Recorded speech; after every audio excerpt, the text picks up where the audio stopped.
Laurent Gbagbo, victim of a plot or president deposed by his own arrogance? This is the question that many are still asking today.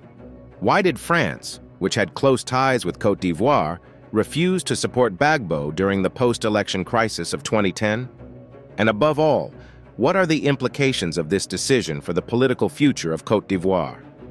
Stay with us, because what we are about to reveal could well change your view of the recent history of this country. Welcome to Ziada TV, where we delve into the hidden truths of African politics. Today we explore a hot topic: France's refusal to support Laurent Gbagbo during the Ivorian post-election crisis. This decision, orchestrated under President Nicolas Sarkozy, had profound consequences not only for Gbagbo, but also for the stability of the country. Why such a refusal? And what do recent revelations say about the real reasons for this intervention?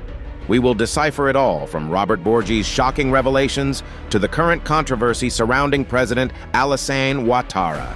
To understand what happened, we have to go back to 2010, a pivotal year for Côte d'Ivoire. The presidential elections, supposed to restore stability after a decade of unrest, turned into a crisis when Laurent Gbagbo contested the results that gave his rival, Alassane Ouattara, the victory. The country then plunged into chaos, with deadly clashes between supporters of the two camps. Tensions were at their peak. But what would really change the course of events was the intervention of France. Under the presidency of Nicolas Sarkozy, France decided to support Ouattara and put pressure on Gbagbo to cede power. However, the latter hung on, convinced of his victory. And this is where the revelations of Robert Bourgi, a close friend of the Elysée at the time, add a new dimension to this affair. In 2024, Bourgi claims that Gbagbo had indeed won the 2010 elections, but that France, anxious to protect its economic and strategic interests in West Africa, did everything to place Ouattara in power. According to Bourgi, Nicolas Sarkozy personally orchestrated the French military intervention, leading to Gbagbo's arrest in April 2011. This intervention, which many call a peacekeeping operation, actually hides much more complex geopolitical issues.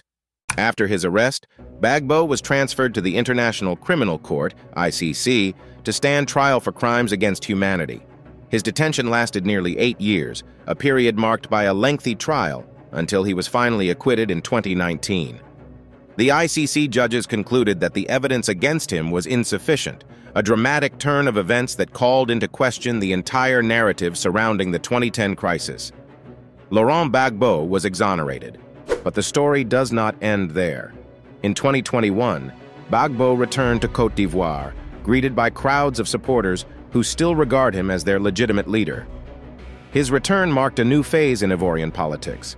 He founded a new party, the Parti des Peuples Africains, Côte d'Ivoire, PPACE, and became a central figure in the opposition.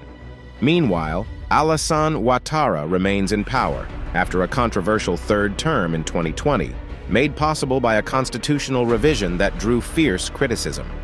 The tension between Gbagbo and Ouattara, which has defined much of Ivorian politics over the past 2 decades, is still palpable. Let's take a moment to consider the facts. The French intervention that led to Gbagbo's downfall is now seen in a different light thanks to Robert Bourgi's revelations. Sarkozy did not simply act to restore peace. He had a clear agenda, motivated by economic and political considerations. Gbagbo's acquittal in 2019 shows that the charges against him were not as strong as was made out. In 2024, Gbagbo remains a key political actor in Côte d'Ivoire.